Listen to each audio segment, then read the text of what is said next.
약성경 신명기 8장 1절부터 20절까지 읽겠습니다.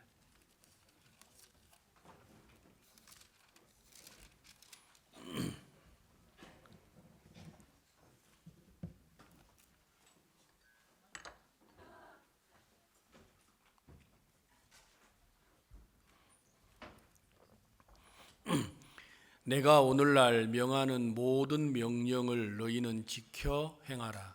그리하면 너희가 살고 번성하고 여호와께서 너희의 열조에게 맹세하신 땅에 들어가서 그것을 얻으리라. 내 하나님 여호와께서 이 40년 동안에 너로 광야의 길을 걷게 하신 것을 기억하라. 이는 너를 낮추시며 너를 시험하사 내 마음이 어떠한지 그 명령을 지키는지 아니 지키는지 알려 하심이라. 너를 낮추시며 너로 줄이게 하시며 또 너도 알지 못하며 내 열조도 알지 못하던 만나를 내게 먹이신 것은 사람이 떡으로만 살 것이 아니요 여호와의 입에서 나오는 모든 말씀으로 사는 줄을 너로 알게 하려 하심이니라. 이 40년 동안에 내 의복이 헤어지지 아니하였고 내 발이 부르지 아니하였느니라. 너는 사람이 그 아들을 징계함 같이 내 하나님 여호와께서 너를 징계하시는 줄 마음에 생각하고 내 하나님 여호와의 명령을 지켜 그 도를 행하며 그를 경외할지니라. 내 하나님 여호와께서 너로 아름다운 땅에 이르게 하시나니 그곳은 골짜기에든지 산지에든지 시내와 분천과 샘이 흐르고 밀과 보리의 소산지요 포도와 무화과와 석류와 감람들의 나무와 꿀의 소산지라. 너의 먹는 식물의 결핍함이 없고 내게 아무 부족함이 없는 땅이며 그 땅의 돌은 철이요 산에서는 동을 캘 것이라. 내가 먹어서 배불리고 내 하나님 여호와께서 옥토로 내게 주셨음을 인하여 그를 찬송하리라. 내가 오늘날 내게 명하는 여호와의 명령과 법도와 규례를 지키지 아니하고 내 하나님 여호와를 잊어버리게 되지 않도록 삼갈지어다. 내가 먹어서 배불리고 아름다운 집을 짓고 거하게 되며 또 내 우양이 번성하며 내 은금이 증식되며 내 소유가 다 풍성하게 될 때에 두렵건대 내 마음이 교만하여 내 하나님 여호와를 잊어버릴까 하노라. 여호와는 너를 애굽 땅 종 되었던 집에서 이끌어내시고 너를 인도하여 그 광대하고 위험한 광야 곧 불뱀과 전갈이 있고 물이 없는 간조한 땅을 지나게 하셨으며 또 너를 위하여 물을 굳은 반석에서 내셨으며 내 열조도 알지 못하던 만나를 광야에서 내게 먹이셨나니 이는 다 너를 낮추시며 너를 시험하사 마침내 내게 복을 주려 하심이었느니라. 또 두렵건대 내가 마음에 이르기를 내 능과 내 손의 힘으로 내가 이 재물을 얻었다 할까 하노라. 내 하나님 여호와를 기억하라. 그가 내게 재물 얻을 능을 주셨음이라. 이같이 하심은 내 열조에게 맹세하신 언약을 오늘과 같이 이루려 하심이니라. 내가 만일 내 하나님 여호와를 잊어버리고 다른 신들을 쫓아 그들을 섬기며 그들에게 절하면 내가 너희에게 증거하노니 너희가 정령이 멸망할 것이라. 여호와께서 너희의 앞에서 멸망시키신 민족들 같이 너희도 멸망하리니 이는 너희가 너희 하나님 여호와의 소리를 청종치 아니함이니라. 20절 말씀까지 읽겠습니다.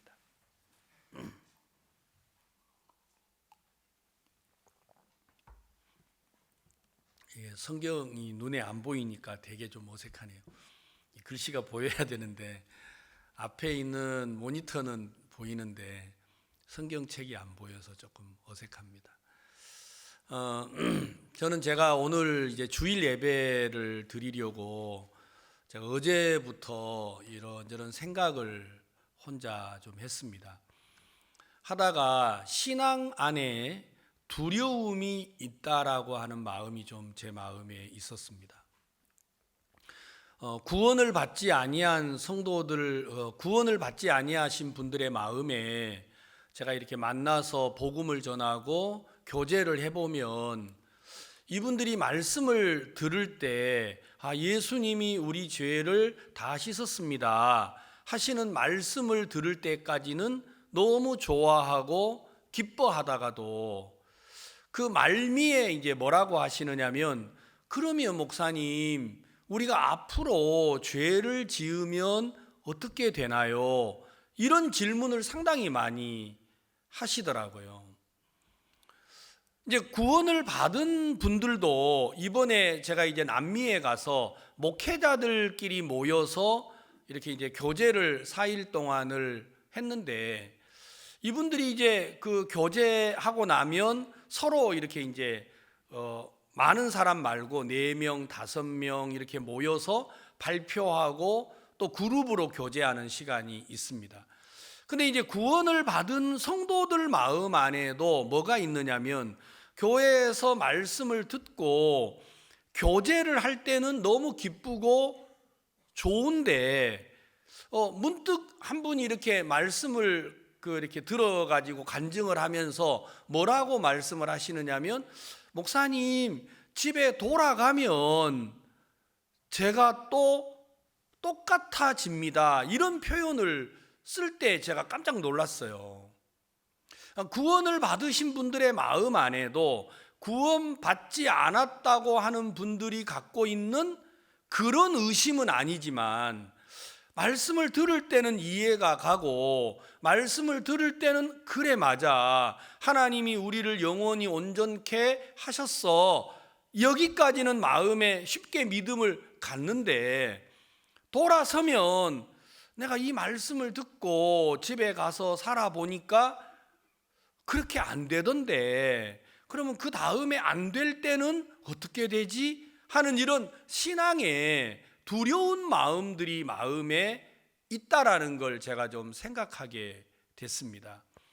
그래서 오늘 아침에는 우리가 왜 우리 신앙에 이런 두려운 마음들이 우리 마음을 지배해서 우리 신앙을 무너뜨리고 있는지를 생각을 좀 해봤습니다. 자, 그러다가 오늘 이제 신명기 8장 이 말씀을 몇 번을 읽고 제가 이렇게 생각을 해본 거예요. 왜냐하면 구원을 받지 않았다고 하는 사람들 마음에도 예수님이 우리 죄를 씻으셨는데 그 사실을 내가 믿으면 내 삶에서 죄가 나오기를 바랍니까? 안 나오기를 바랍니까? 그렇죠. 내가 믿음을 가진 이유로는 내가 죄와 멀어지고 죄와 상관없이 살기를 바라는 거죠. 그런데 그렇게 되지를 않으니까 믿지 아니하는 분들의 마음에도 두려움이 자리를 잡는다라는 마음이 들었어요. 구원을 받은 성도들 마음에 오직 나의 의인은 믿음으로 말미암아 살리라 하셨어요.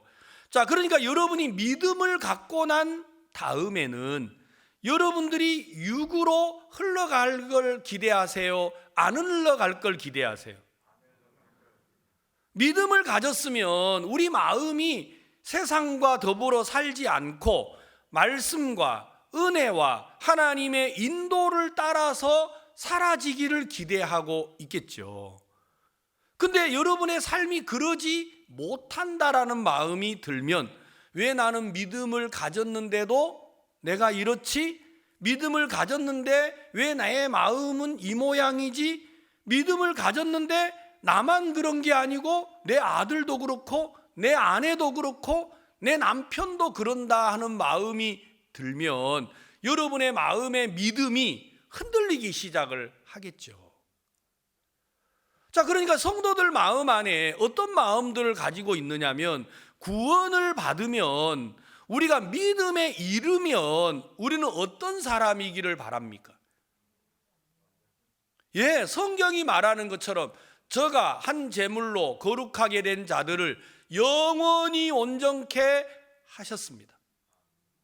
자, 그러면 여러분 그 말씀을 아멘 하고 받아들이면 여러분 돌아서서 여러분이 어떤 사람이기를 기대하는 거죠? 영원히 온전케 하셨으니까 돌아섰을 때 여러분들은 어떤 사람이기를 기대합니까? 온전한 사람인 걸 기대하고 나를 보니까 내가 온전합니까? 예? 이래서 이제 여러분의 신앙이 따라해 보세요. 혼돈. 그럴 때 이제 왔다 갔다 한다 이 말입니다. 그러니까 구원을 받았다고 하는 분들의 마음에도 두려움이 마음에 자리를 잡고 있고, 구원을 안 받은 사람들 마음에도 여전히 그 두려움이 있는 거예요. 내가 구원을 받았는데 예수님이 내 죄를 다 씻었어. 돌아서서 아멘 하고 나면 내가 죄가 안 나타나기를 바라는데, 구원을 받았다고 한 다음에도 죄가 나타나니까 그분들은 회개하는 게 마땅하다라는 거죠. 그래서 우리는 죄를 다 사했습니다. 회개할 것이 없도록 하셨습니다. 그러면 죄 안 져요? 목사님은 죄 안 져요? 그게 이단이라고 말이야. 이렇게 이제 우리를 공격을 하면 우리는 아니다, 예수님이 영원히 온전케 하셨다 하고 답변을 하지만 돌아서서 나도 뭘 기대해요? 믿음이 왔는데 왜 나는 이렇지? 내가 온전한데 왜 나는 이렇지? 그래서 이제 상담을 받으러 제게 오는 대부분의 사람들의 이야기는 뭐냐면, 목사님 왜 우리 아버지 낫는다 그랬는데 돌아가셨습니까? 그러니까 낫는다고 하셨으면 돌아가셔야 돼요, 안 돌아가셔야 돼요? 불사신이 되기를 바라는 거죠. 예. 그러니까 여러분 마음에 신앙이 이제 이런 의심이, 두려움이 우리 마음에 차지하면서 우리 신앙을 무너뜨리고 있구나. 제가 이제 이 마음이 좀 많이 들었습니다. 그래서 제가 오늘은 이 신명기 8장을 좀 여러분들하고 읽으면서 우리 신앙의 두려움을 어떻게 우리 마음에 받아들이고 있고, 신앙의 두려움을 어떻게 이길 수 있는지, 이런 부분에 좀 말씀을 생각하고 여러분들에게 전하려고 제가 이제 노트 필기도 해왔는데 이게 안 보여요 지금요. 여러분들에게 말씀을 오늘 잘 할 수 있을지 모르겠습니다. 자, 이제 성경에 여기 신명기 8장 1절부터 한번 이 자막을 줘보세요. 제가 오늘은 안 보여서 이걸 좀 봐야 될 것 같아요. 내가 오늘날 명하는 모든 명령을 너희는 지켜 행하라. 그리하면 너희가 살고 번성하고 여호와께서 너희의 열조에게 맹세하신 땅에 들어가서 그것을 얻으리라. 자, 이 이야기는 하나님께서 모세에게 이제 하시는 말씀인데, 이들이 그 땅에 들어가서 하나님의 인도를 이렇게 받는데, 2절에 보시면 내 하나님 여호와께서 이 40년 동안에 너로 광야의 길을 걷게 하신 것을 기억하라. 이는 너를 낮추시며 너를 시험하사 내 마음이 어떠한지 그 명령을 지키는지 아니 지키는지 알려 하심이라. 자, 이거 남겨놓으세요. 여기 이 성경 구절을 여러분들이 한번 이렇게 읽으면서 제가 하는 말을 들어주시면 좋겠어요. 자, 여기 뭐라고 기록되어 있느냐면 40년 광야 길에 하나님이 너에게 한 일을 좀 기억을 해봐라. 하나님이 너를 낮추고 시험을 했다고 하셨어요. 왜냐하면 네 마음이 어떤지를 하나님이 알고 싶었다. 하나님이 어렵게 하고 힘들게 하고 낮추기도 하고 많은 시련을 만나게 하셨다라는 거예요. 홍해도 만나게 하고 애굽의 군대가 쫓아오게도 하고 마라의 쓴물을 만나게도 하고 음식이 없도록도 하고 물이 없도록도 하고 이렇게 하셨다라는 겁니다. 자, 이런 모든 이유가 뭐 때문이라고요? 하나님이 너를 첫째로 낮추고 네 마음이 어떠한지 내가 알아보고 싶었다. 이게 성경이에요. 자, 그러면 여러분과 제게 닥치는 모든 일들, 그 일들은 하나님이 허락하신 일인데 왜 하나님이 우리 삶에 이런 일을 허락하시나요? 하나님이 여러분과 제 마음을 알고 싶은 거예요. 아시겠어요? 하나님이 우리 마음을 알아보고 싶어가지고 이런 일을 허락하셨습니다. 그리고 마침내 3절, 자, 이렇게 하시는 이유는 뭐냐면 너를 낮추시며 너로 줄이게 하시며 또 너도 알지 못하는 내 열조도 알지 못하던 만나를 내게 먹이신 것은 사람이 떡으로만 사는 것이 아니요 여호와의 입에서 나오는 모든 말씀으로 사는 줄을 너로 알게 하려 하심이니라. 자, 그러면 하나님이 우리에게 하시는 모든 일은 결국은 말씀으로 산다라는 걸 여러분과 제게 가르쳐 주려고 하나님이 그렇게 하셨다라는 겁니다. 자, 그러면 여기 하나님은 이유도 설명을 하시고 답도 가르쳐 줬어요. 우리 삶에 어렵고 시련과 문제를 가져다 주는 것은 하나님이 우리 마음을 알려고 하셨고 우리 마음을 낮추어서 마침내는 사람이 떡으로 사는 게 아니고 하나님의 입에서 나오는 말씀으로 여러분이 산다. 이걸 가르쳐 주려고 하나님이 우리에게 이 일을 행하셨다라는 겁니다. 자, 그런데 우리는 하나님이 우리를 낮추기 위해서 우리를 하나님이 어렵게 하고 시험을 주었을 때 여러분과 제 마음에 어떤 마음이 있어요? 믿음이 있으면 어려움이 올 것 같아요? 안 올 것 같아요? 성경은 믿음이 있다고 어려움을 안 주고 믿음이 없다고 어려움을 주는 게 아니라 그러셨어요. 하나님은 믿음이 있고 없고를 떠나서 우리에게 어려움도 주고 시련도 주고 문제도 주시는 거예요. 그때 여러분과 제 마음을 살피는 분이 누구냐면 하나님이라는 거예요. 근데 사탄은 여러분과 내게다가 무슨 마음을 줬느냐면 믿음을 가지면 어려움이 없을 것 같은 마음을 넣었어요. 그 말 이해갑니까? 여러분, 마가복음 8장에 보면 예수께서 저희와 함께 있은 지 사흘이 되었어요. 그런데 뭐가 없었어요? 먹을 게 없었다 그랬습니다. 예수님과 함께 있는데도 양식이 없었어요. 근데 그들은 걱정하고 염려를 했습니까? 안 했습니까? 성경엔 그러지 않았다고 돼 있어요.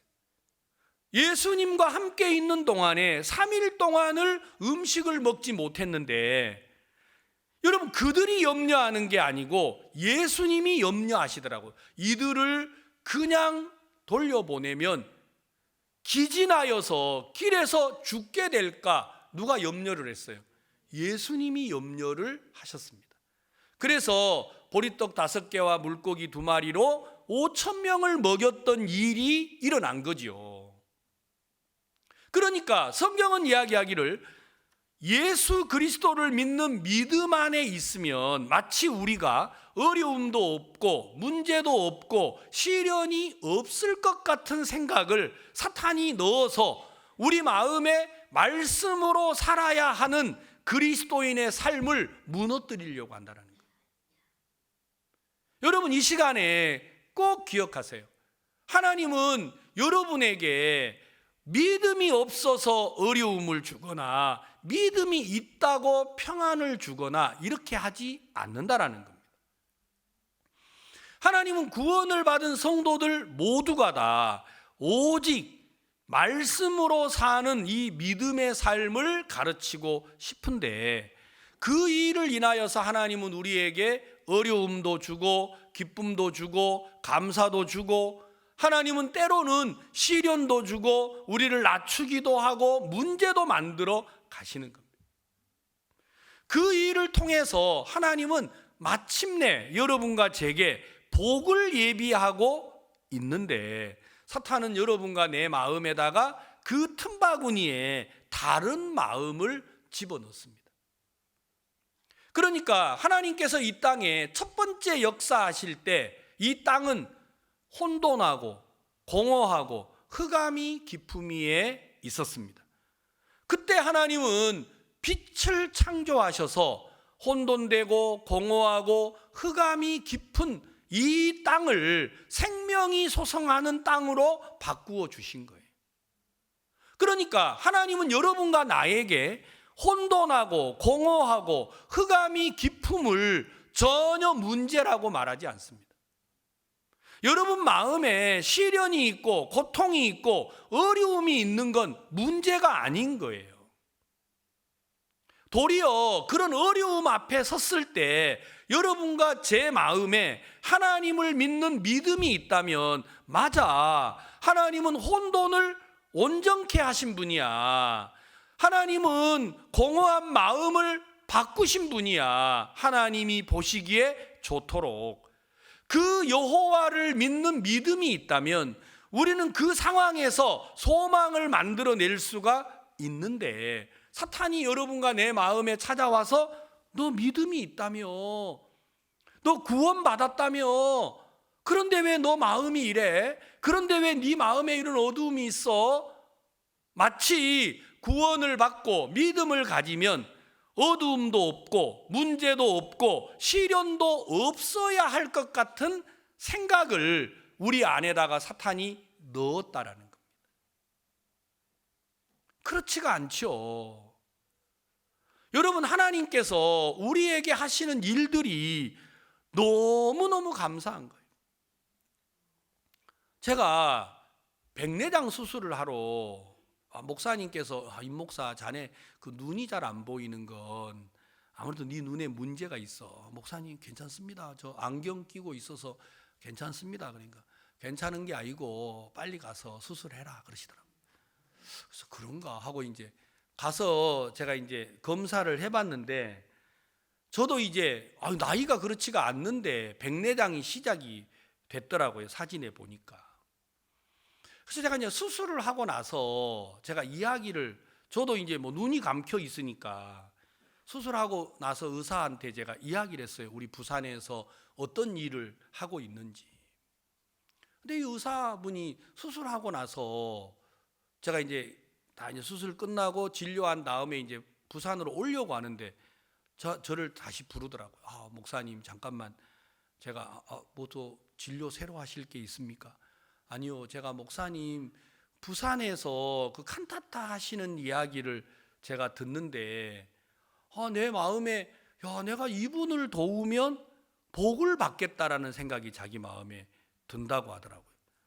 그래서 내가 당연하지요, 내가 도우면 복 받지요. 그러더니 그래.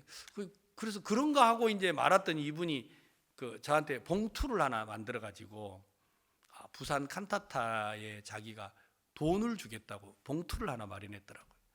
저는 내가 진료받으러 가서 내 진료하고 돈 주는 의사는 그날 처음 봤어요. 제가 마음에 되게 기쁘고 감사하더라고요.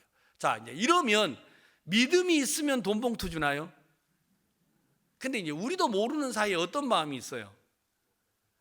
믿음으로 했으니까 후원을 받겠지, 이런 생각을 혹시 안 갖나요?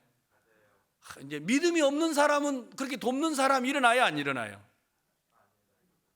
그러니까 이제 이상하게 우리가 약간 이렇게 되면요 꼭 무당 믿는 거하고 똑같아져요. 예? 점괘가 잘 나온 것은 뭐예요? 복채를 많이 내서 점괘가 잘 나오. 이렇게 되면 여러분 우상 믿는 것처럼 돼버리잖아요. 절대 그렇지 않아요.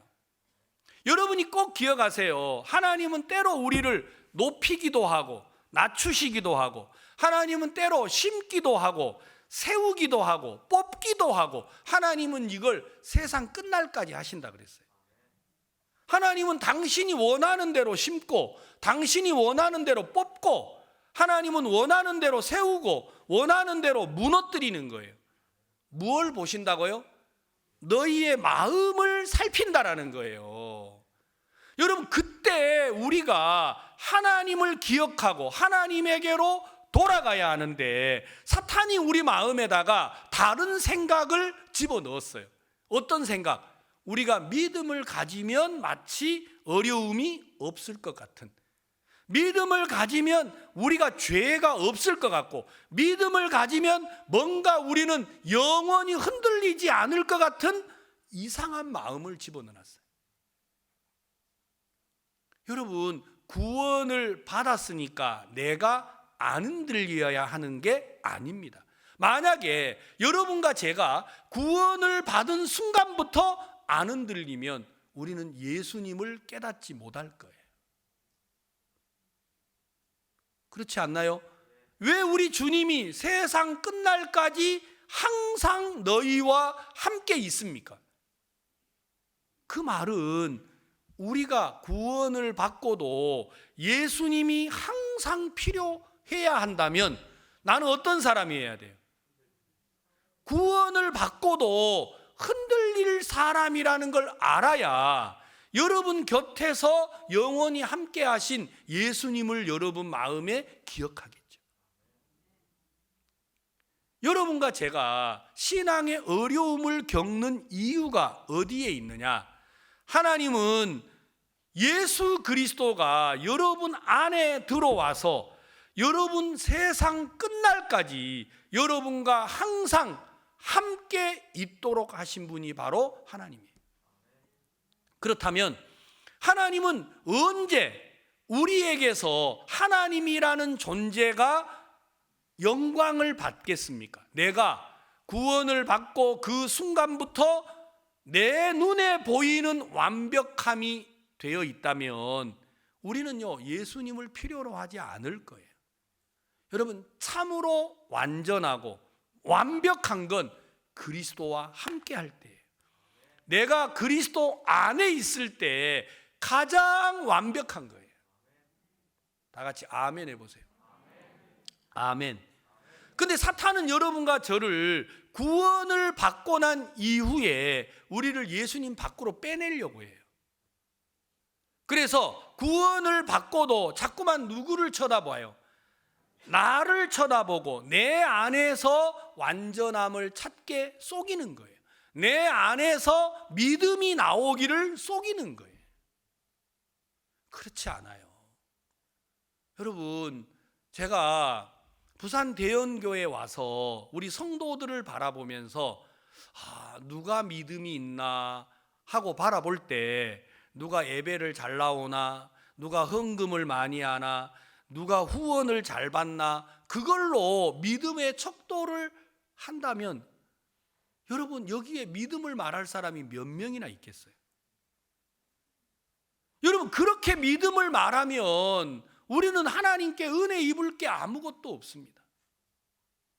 여러분, 하나님의 은혜는 누구에게 있느냐? 하나님을 필요로 하는 사람, 하나님이 없으면 안 되는 사람, 하나님이 아니면 먹고 입고 마실 수 없는 사람, 그 사람을 통해서 하나님이 일을 하시는 거예요.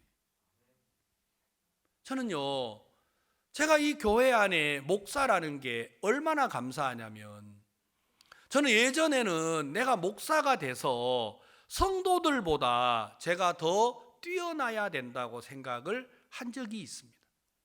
제가 성도들에게 본이 돼야 한다고 생각한 적이 있습니다.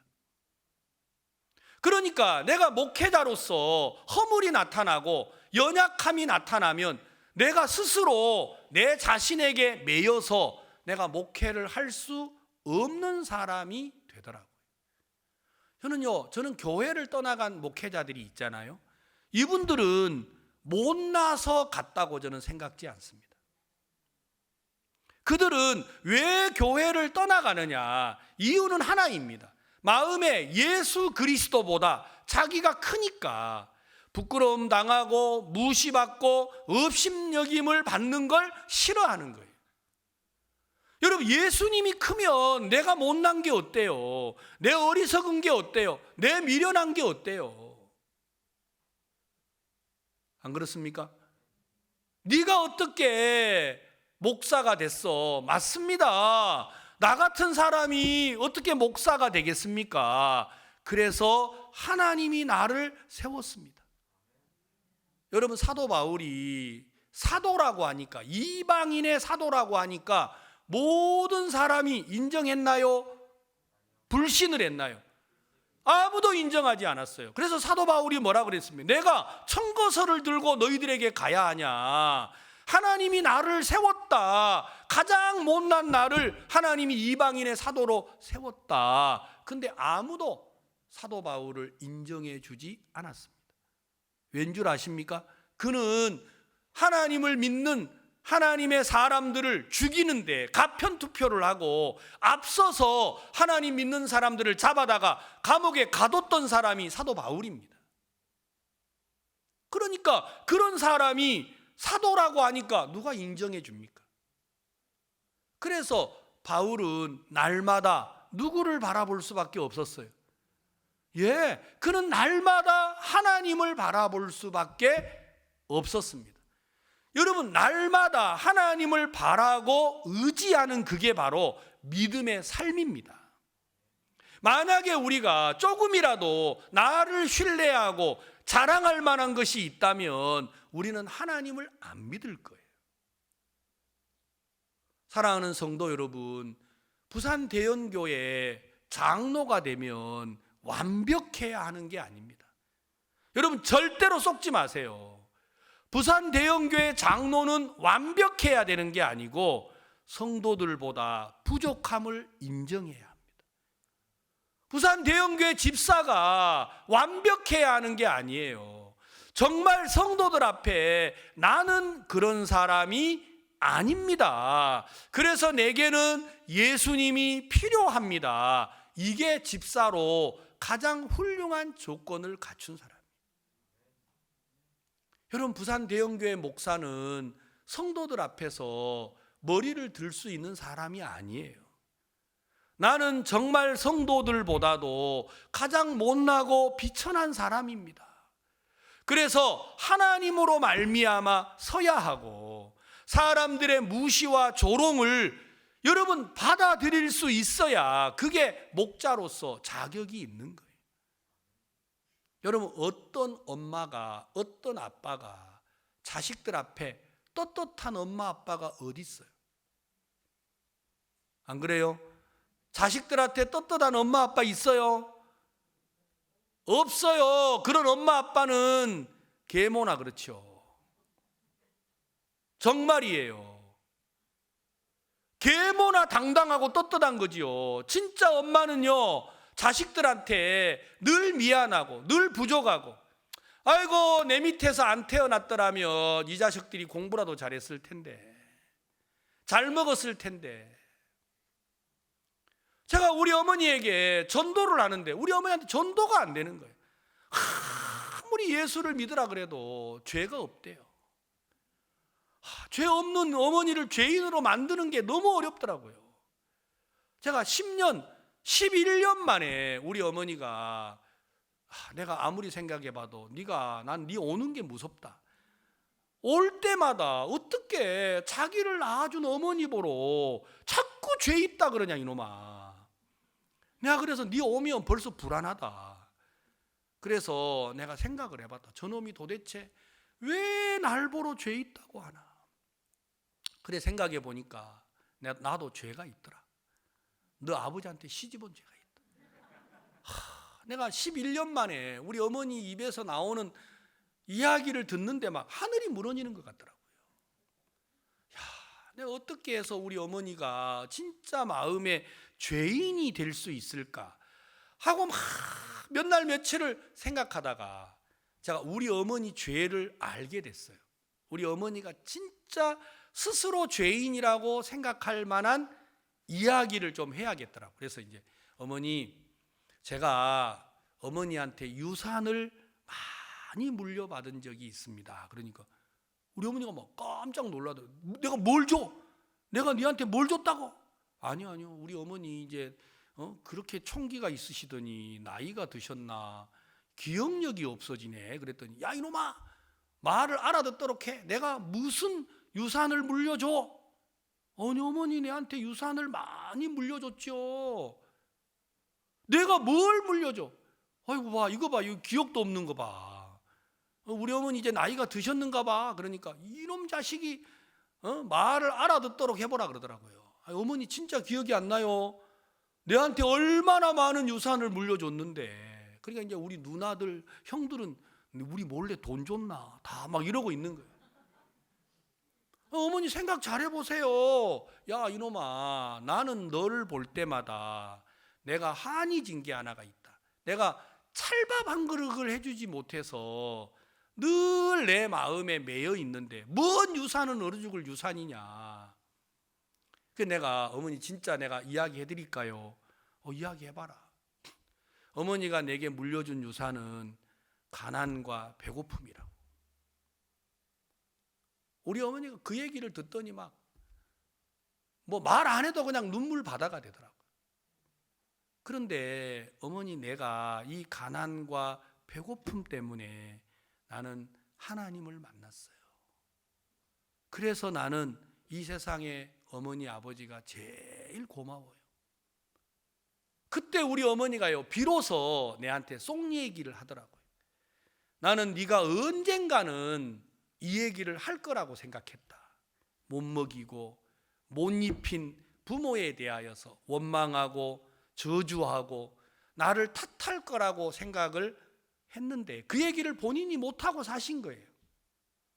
그런데 우리 아들이 이것 때문에 예수님을 믿었고 이것 때문에 복을 받았다고 하니까 어머니가 그동안 이걸 죄라고 생각하고 남들에게 어떤 사람이 되고 싶었어요? 떳떳한 사람이 되고 싶었던 거예요. 자식한테 떳떳한 사람이 되고 싶고 그래서 더 열심히 자식을 위하고 마음을 쏟았는데 여러분, 가진 게 없으니까 마음뿐이지 다 돼야 안 돼요? 안 돼요. 그걸 어머니가 혼자 마음에 죄라고 누르고 살았는데 그게 죄가 아니라고 말하는 아들 이야기를 들으면서 우리 어머니가 마음을 여신 거예요. 내가 평생에 이 못 입히고 못 가르치고 못 먹인 게 나는 죄라고 생각을 하고 살았다. 그런데 그게 죄가 아니고 내가 이것 때문에 하나님을 믿지 못한 게 죄구나. 그런데 우리 아이들은 그렇게 생각을 안 하고 있잖아요. 여러분, 엄마 아빠가 다 생각하기를 그렇게 하세요. 엄마 아빠는 자식에게 떳떳해요, 못해요?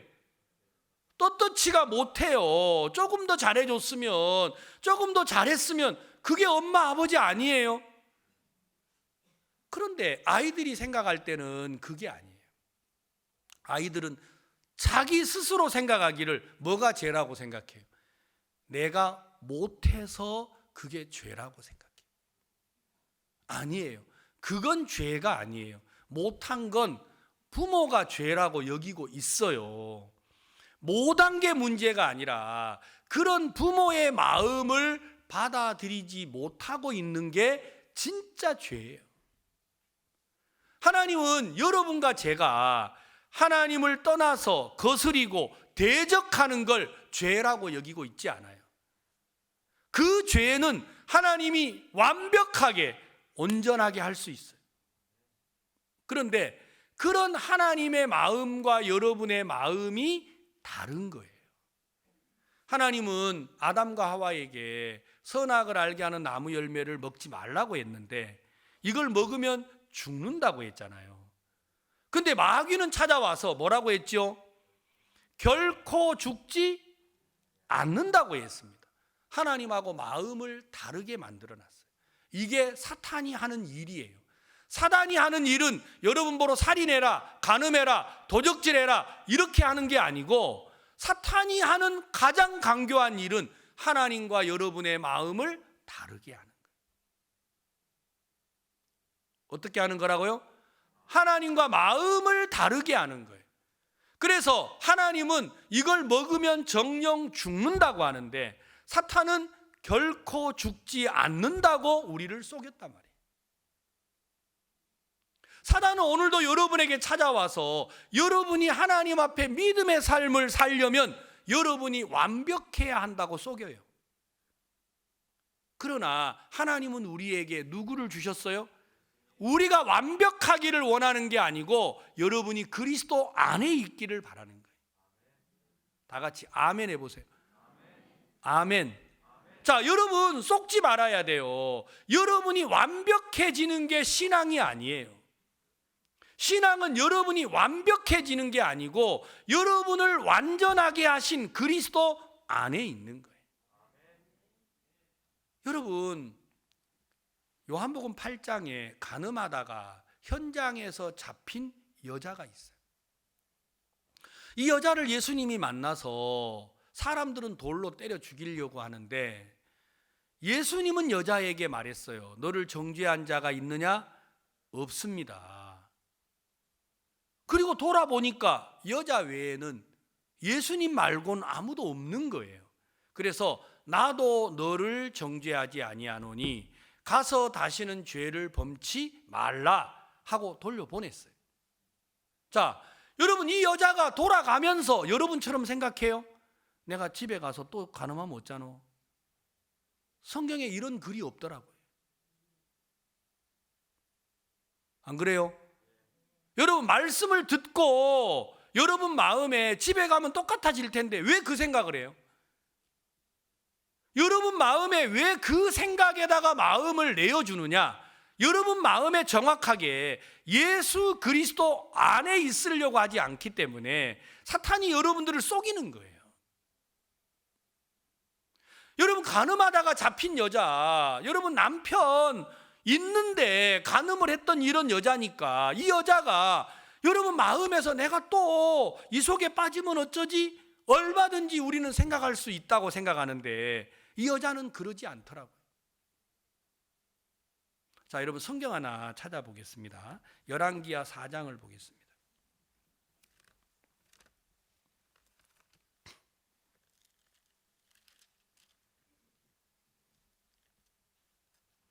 열왕기하 4장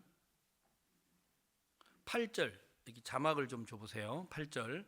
하루는 엘리사가 수넴에 이르렀더니 거기 한 귀한 여인이 저를 간권하여 음식을 먹게 한 거로 엘리사가 그곳을 지날 때마다 음식을 먹으러 그리로 들어갔더라. 자, 여러분이 수넴의 여자에 관한 글 아시죠? 자, 이제 엘리사가 이리로 지나가는 수넴에 지나가는데 여자 한 분이 이제 엘리사 선지자를 영접을 했습니다. 해가지고 자기 집에서 거처도 마련하고 음식을 이렇게 이제 대접을 하는데 너무 고마운 거예요. 그래서 이제 여자에게 와가지고 너 뭐가 혹시 필요한 게 있냐? 내게 구할 게 있느냐? 아, 나는 그런 게 없습니다. 나는 이스라엘 중에 있는 것으로 족합니다. 아니, 그러지 말고 너 뭐 필요한 게 없냐? 그래도 이 여자가 없다고 했어요. 근데 종이 와가지고 말해줬죠. 이 집에 아들이 없다고, 아이가. 그래서 이제 엘리사가 이 여인에게 이야기를 해서 이 여인에게 아들이 생겼어요, 안 생겼어요?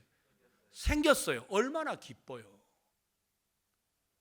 근데 그 아이가 어느 날 곡식 빼는 시기인데 아이고 머리야 하다가 갑자기 엄마 품에서 아이가 죽어버렸어요. 자, 여러분 한번 상상해 보세요. 여러분 가정에 이런 일이 생기면 어떻게 하죠? 자, 만약에 우리 유형서 장로님이 이제 아이가 있으니까 하는 말입니다.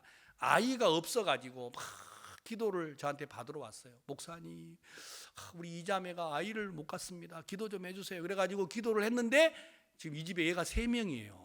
4명. 하나만 더 나면 상 받을 텐데.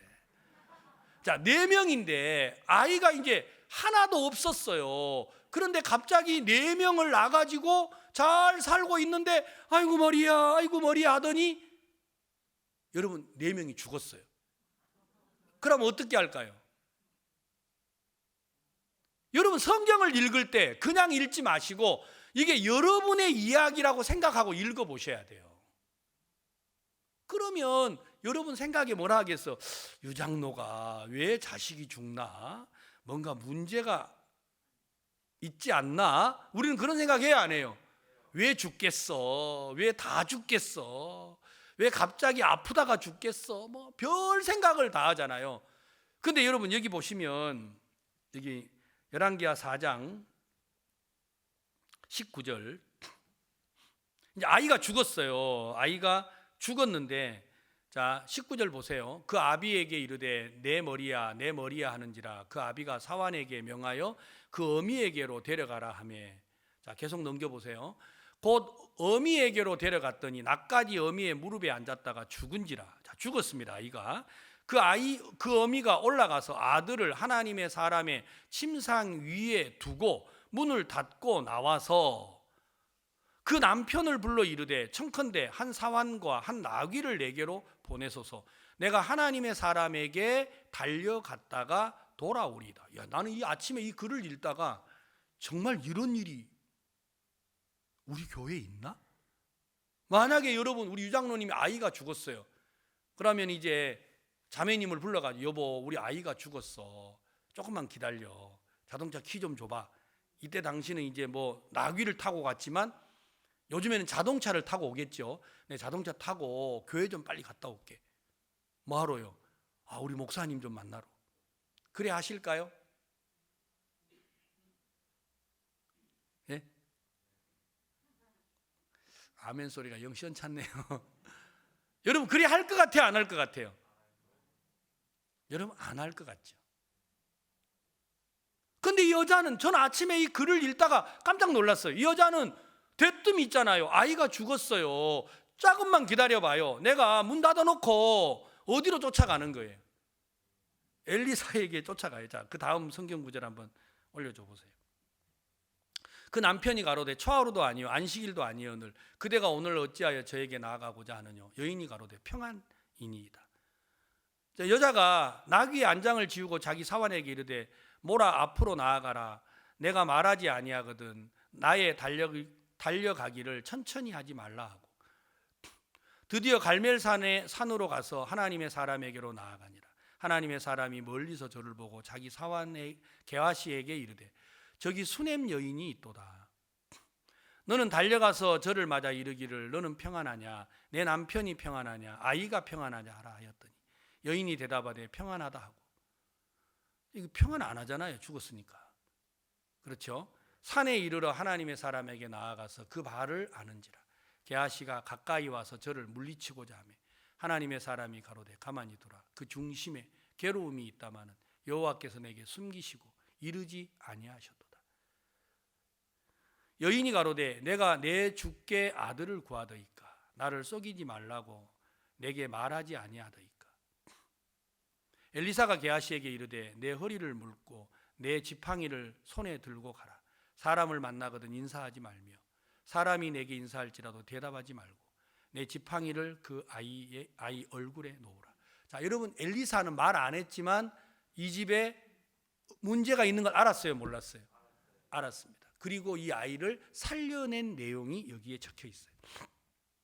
저는 제가 아침에 이 글을 읽으면서 아 그렇구나. 우리 마음의 두려움은 하나님을 기억지 아니함으로부터 오는 것이구나. 우리 마음의 두려움은 하나님을 기억함으로 사라지는구나. 제가 이 마음이 들어지기 시작했어요. 많은 사람들이 왜 구원을 받고 예수님이 내 죄를 씻었다라는 말씀을 듣고도 왜 그들은 집에 돌아가면 똑같아진다고 생각하느냐면 여러분 집에 돌아가도 똑같기 때문에 하나님은 예수님을 우리에게 주신 거잖아요. 아멘. 여러분 예수님을 기억하지 아니하고 사람들은 자꾸만 내가 완전해지기를 기대하고 내가 그 문제를 해결하기를 기대하고 내 삶의 변화가 오기를 기대하는 거예요. 여러분 속지 마십시오. 신앙은 우리를 그리스도 예수 안에 두셨습니다. 우리는 그 안에서 예수 그리스도로 말미암아 완벽하고 완전한 겁니다. 사탄은 자꾸만 우리의 마음을 하나님에게서 떠나게 하려고 해요. 자, 이제 우리가 오늘 읽었던 신명기 말씀으로 돌아가 보겠습니다. 하나님이 이스라엘 백성들을 광야의 40년 길을 걷게 할 때 그들이 성실하거나 진실하거나 하나님을 찾아서 그렇게 하지를 않았습니다. 그들은 거스리고 대적하고 하나님과 상관이 없는 길을 걸었지만 하나님이 그 조상에게 하신 약속대로 하나님은 이스라엘을 인도하셨다고 말씀을 하신 거예요. 자, 8절에 와보면 11절 8장 11절 내가 오늘날 내게 명하는 여호와의 명령과 법도와 규례를 지키지 아니하고 내 하나님 여호와를 잊어버리게 되지 않도록 삼가할지어다. 자, 이제 하나님이 이스라엘 백성들을 마침내 복을 얻는 길로 인도하기로 하셨는데 하나님의 마음 안에 이스라엘을 향한 걱정이 하나가 있어요. 그건 바로 뭐냐면 하나님이 이들을 그 조상도 먹지 못하는 만나를 먹게 하고 물을 먹게 하고 하나님이 복을 베풀어 줬잖아요. 근데 이 백성들이 그런 하나님을 뭐 할까 봐요? 잊어버릴까 봐 하나님은 이게 걱정이신 거예요. 자, 여기 12절 내가 먹어서 배불리고 아름다운 집을 짓고 거하게 되며 또 내 우양이 번성하며 내 은금이 증식되며 내 소유가 다 풍성하게 될 때 두렵건대 내 마음이 교만하여 내 하나님 여호와를 잊어버릴까 하노라.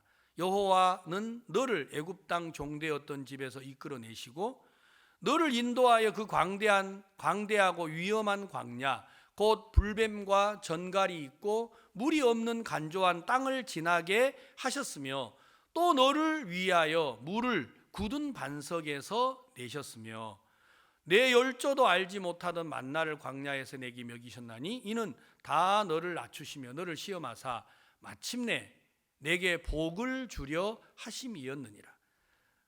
심처 또 두렵건대 내가 마음에 이르기를 내 능과 내 손의 힘으로 내가 이 재물을 얻었다 할까 하노라. 자, 17절 다 같이 한번 읽어보겠습니다. 17절 시작.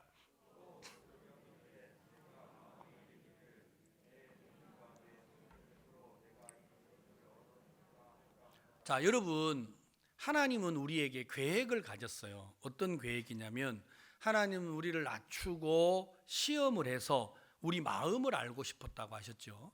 그리고는 마침내 우리에게 뭘 주려고 합니까? 복을 주시고자 하는 게 하나님의 계획이었어요. 자, 이제 문제는 우리가 복을 받았을 때 우리 마음에 하나님을 버릴까 하나님이 두려운데 어떻게 버리느냐면 이 모든 게 하나님으로부터 온 이 모든 복을 내 힘과 내 능으로 말미암았다. 다시 말하면 여러분의 모든 은혜가 누구로요? 나로 말미암았다 할까봐 하나님이 지금 겁을 내고 있는 거예요.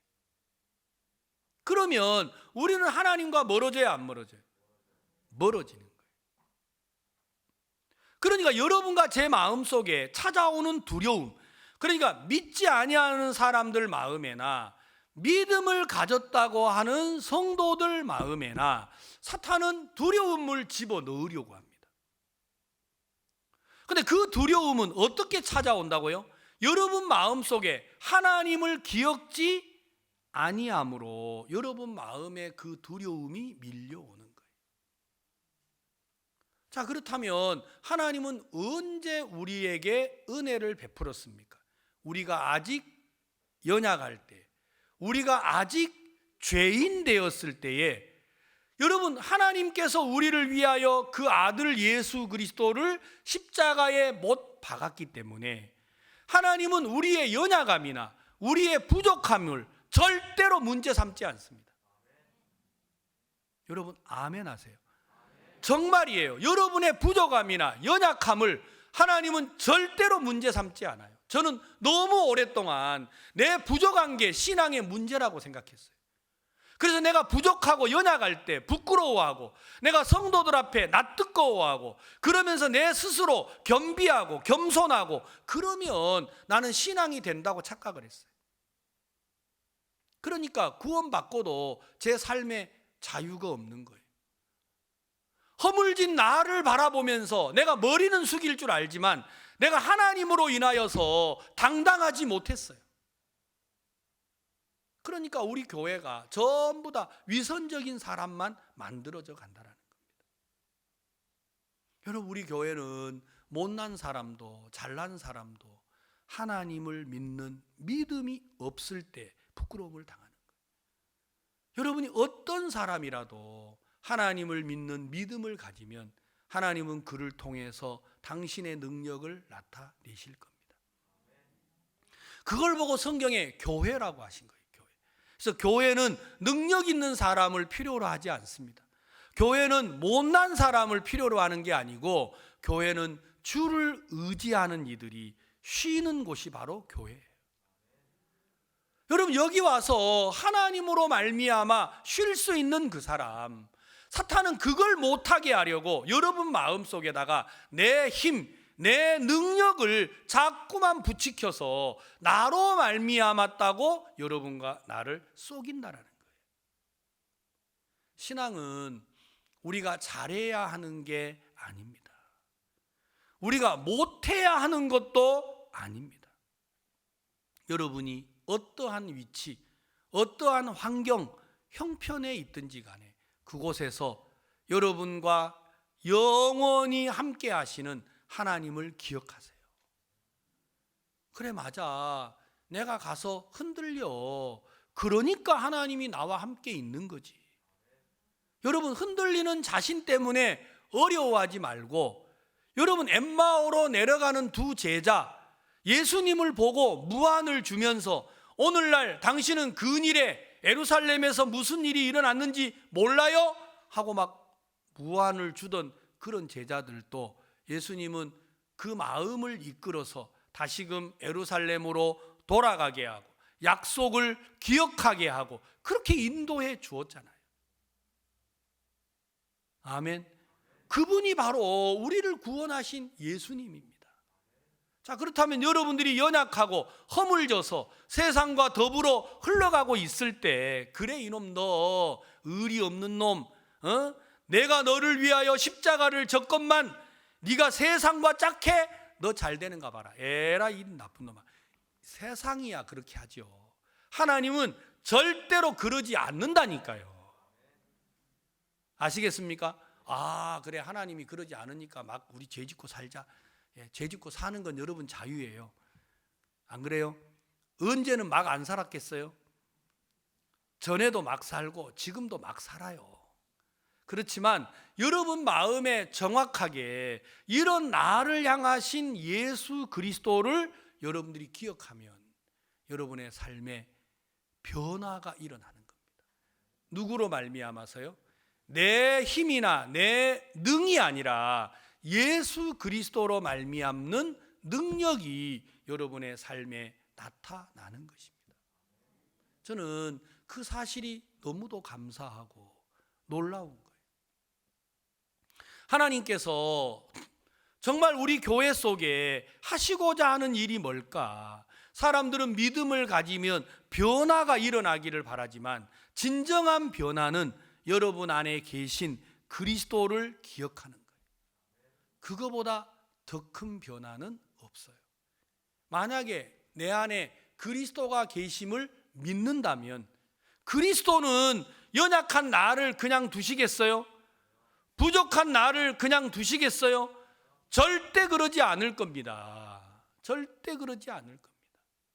하나님은 우리가 아버지라고 부르시는데, 나는 과부와 고아의 아버지라고 해주셨는데 왜 그런 하나님이 못난 우리를 외면하시겠어요? 도리어 여러분을 외면하신 게 아니고 여러분이 그 주를 기억지 아니하기 때문에 하나님이 그것 때문에 우리를 염려하시는 거예요. 네가 나를 잊어버리고 네 힘으로 네 능으로 말미암았다고 할까 봐 하나님은 염려하신다라는 거예요. 자, 그럼 이제 우리가 오늘 신앙의 정확한 기준을 하나 가져야 합니다. 그건 바로 뭐냐? 구원을 받지 않은 사람이나 구원을 받은 사람이나 똑같이 두려움이 마음을 차지할 수가 있는데, 그 두려움은 언제 찾아오느냐면 하나님을 기억지 아니했을 때라는 거예요. 여러분들이 하나님을 기억지 아니하면 여러분 반드시 어떻게 살아야 돼요? 모든 게 내 능이나 내 힘으로 말미암았다고 생각하게 됩니다. 이건 어쩔 수 없습니다. 그렇게 되면 여러분들은 하나님과 멀어질 수밖에 없는 겁니다.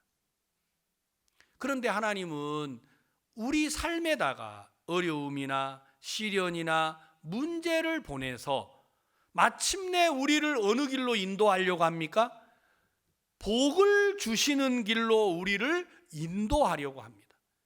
그 복된 길로 우리를 인도할 때 여러분과 제가 누구를 기억하기를 원한다고요? 하나님을 기억하기를 바라는 거예요.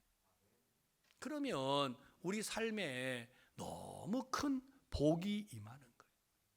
전 이번에 칸타타를 이렇게 하면서 한편에는 그런 마음이 들었어요.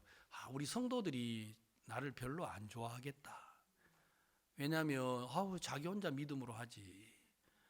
괜히 믿음 해가지고 우리를 왜 이렇게 힘들게 하나, 그런 생각 안 하시죠? 근데 저 혼자 그 생각을 해요.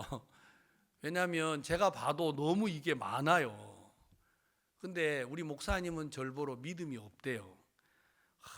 임 목사가 믿음이 있으면 백스코 한 달은 얻을 텐데, 목사님은 자꾸 그러시니까 제가 이제 그런 목사님만큼의 믿음이 자꾸 없어요, 제가요. 그래서 이제 그래도 크게 마음을 부풀려서 5번을 이제 그 오일을 얻었는데, 다 날 보러 목사님들도 걱정하는 거. 5일씩이나 해요. 5일씩이나 해요. 그러는데 자기들은 뭐 머리 흔들어도 별 차이가 없지만 나는 이제 이게 5일 그러면 이게 이제 많은 거예요. 그래서 우리 교회에서 8,000명을 초청을 해야 되는데, 이 8,000명 숫자가 많기는 많은 것 같아요. 여러분 많죠? 끝까지 말을 안 하네요. 여러분이 말 안 하니까 제가 대신 말하는 거예요. 그러니까 여러분 마음에 이제 많아도 여러분들이 말할 수 없는 게 또 많다 그러면 믿음이 없다 할까봐 괜찮아요. 뭐 이래도 믿음 없고 저래도 믿음 없는데 지금 1시간 내내 뭘 들었어요? 그러니까 누구를 기억하라고요? 괜찮아요. 여러분이 많아요. 너무 부담스러워요. 맞습니다. 저도 부담스럽습니다. 그래서 누구를 바라본다고요? 하나님을 바라보는 거예요. 그런데 제가 참 감사한 게 우리 성도들이 전부 다 나가서 입을 벌리고 우리를 도와주세요, 함께 해주세요, 그러면 복을 받습니다 하고 말을 했는데, 하나님이 정말 우리에게 많은 복을 주셨어요.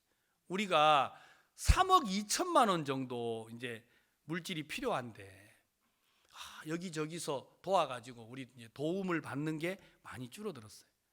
많이 줄어들었는데 오늘까지 우리 성도들이 후원을 받는 게 2억 1천만 원 정도를 받았다고 하더라고요. 많이 받은 거예요, 안 받은 거예요? 우리 여기 이제 사무실에 일하는 우리 자매들이 있어요, 2명이. 근데 어제 제가 밤에 이제 가가지고 그 자매들한테 일 잘하고 있어요 그랬더니, 목사님 제가 막 가슴이 벌렁벌렁해요. 왜 가슴이 벌렁벌렁해? 처녀가 결혼하고 싶나? 그랬더니 그게 아니고요, 내 생애에 돈 2억을 내가 이렇게 계산하고 만진다라는 게 이게 사실인지가 이게 자기도 안 믿어진대. 진짜 하나님이 우리 교회 성도들의 마음을 이끌어서 우리를 돕는 분들의 마음을 이렇게 움직여 가지고 정말 큰 일이 이루어진 거예요. 오늘 아침에 우리 임원들이 이렇게 모여서 이야기를 좀 했습니다. 세상 사람들은 우리를 많이 이렇게 돕는데 정작 우리 형제자매들은 어때요? 우리 형제자매들은 돈 10만 원 내고 당당하고, 이건 아닌 거예요, 이게요. 그렇죠? 이렇게 되면 결국은 세상은 은혜를 입을지 몰라도 구원을 받은 성도들은 하나님에게서 점점 짐을 지기 싫어하고 부담을 지기 싫어하고, 이렇게 되면 여러분 우리에게 무슨 복이 있겠어요? 그래서 우리 장로님들이 우리 이렇게 하면 안 될 것 같습니다. 우리가 더 마땅히 짐을 져야 되는데, 안 믿는 사람들은 이렇게 많이 우리를 도와주는데 우리가 갖는 이 마음의 자세가 잘못된 것 같습니다. 목사님, 내년에는 우리 성도들이 좀 짐을 더 지도록 하셔야 될 것 같습니다. 정말 교회가 이제 이렇게 되면은 교회가 은혜를 입게 돼요. 정말 여러분 마음속에 그렇잖아요. 안 믿는 사람한테는 돈을 얻으려고 하고, 여러분들은 부담을 줄이게 되면 결국 이건 그리스도의 희생을 말하는 게 아니게 돼요. 신앙은 억지로 할 수 있는 게 아니고 여러분 마음속에 그리스도를 기억함으로 여러분 안에 주를 의지하게 되고 주를 믿음으로 발을 내디딜 때 하나님이 우리를 돕는 것입니다. 저는 정말 이 신명기 8장을 읽으면서 그렇다, 하나님이 우리에게 원하는 건 우리가 정말 은혜를 입고 난 다음에 하나님을 잃어버릴까 하나님은 염려하고 있고, 우리는 뭘 염려하고 있어요? 믿음을 가진 뒤에 잘 안 되는 걸 염려하고 있어요. 여러분, 그건 염려가 아니에요. 여러분, 잘 안 될 때 하나님을 기억하세요. 여러분들이 못난 걸 잘난 걸로 바꾸려고 하지 말고 못난 나를 위하여서 하나님이 그리스도를 주신 걸 기억해야 돼요. 아셨어요? 여러분, 어리석은 나를 지혜로운 사람으로 바꾸려고 하지 마세요. 어리석은 여러분을 인정하고 여러분과 함께 하신 그리스도를 기억해야 돼요. 그래, 맞아, 내가 잘 못하기 때문에 예수님이 나와 함께 계셔. 그래서 우리가 그 주님으로 말미암아 소망을 얻고 믿음을 갖는다면 하나님이 여러분과 내 삶에 복을 베풀어 주시리라고 믿습니다. 그래서 우리 성도들 모두가 다 주님을 기억함으로 우리가 믿음 안에서 은혜를 입고 불가능한 형편을 뛰어넘어 주를 자랑하고 영광을 돌리는 그런 성도들이 되셨으면 좋겠습니다. 기도하겠습니다. 다 같이 눈을 감고 우리가 주님을 기억하는 시간을 잠시만 갖겠습니다.